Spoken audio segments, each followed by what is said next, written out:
बिस्मिल्लाहिर्रहमानिर्रहीम। अस्सलाम वालेकुम प्यारे बच्चों, कैसे हैं आप? यकीनन आप खैरियत से होंगे, मेहनत करके पढ़ाई कर रहे होंगे और अपना खूब ख्याल रख रहे होंगे। मैं हूं आपकी मौलमा मिस आयशा नवाज़। हम जमात दोम की उर्दू पढ़ रहे हैं।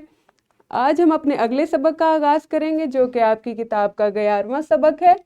इसका उन्वान है देश हमारा पाकिस्तान। ये एक नज़्म है जो आपके अपने प्यारे मुल्क पाकिस्तान के मुतल्लिक है।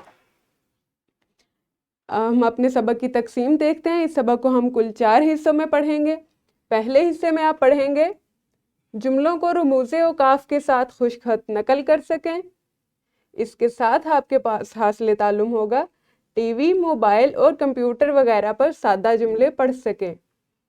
अपने घर, स्कूल और इर्द गिर्द के माहौल के बारे में 5 से 7 जुमले तहरीर कर सकें। ये 3 हासिलात ताल्लुम होंगे जिन पर आप अपने सबक के पहले हिस्से में काम करेंगे।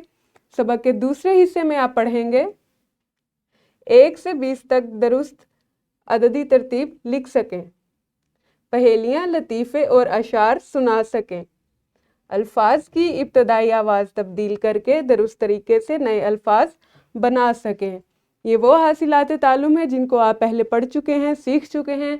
आप इनकी मश्क करेंगे, इनकी दोहराई करेंगे ताकि ये आपकी यादाश्त में अच्छी तरह से महफूज हो जाएं।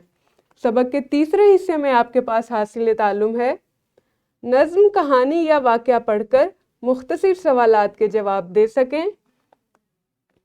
सबक के चौथे हिस्से में आपके पास यही हासिलात ताल्लुम है, इसी पर आप काम करेंगे। नज़्म, कहानी या वाक़या पढ़कर मुख्तसर सवालात के जवाबात दे सकें। तो बच्चों, ये हमारे सबक की तकसीम होगी। कल से हम अपने सबक का बाकायदा आगाज़ करेंगे इंशाअल्लाह। तब तक अपना ख्याल रखें। अल्लाह हाफिज़।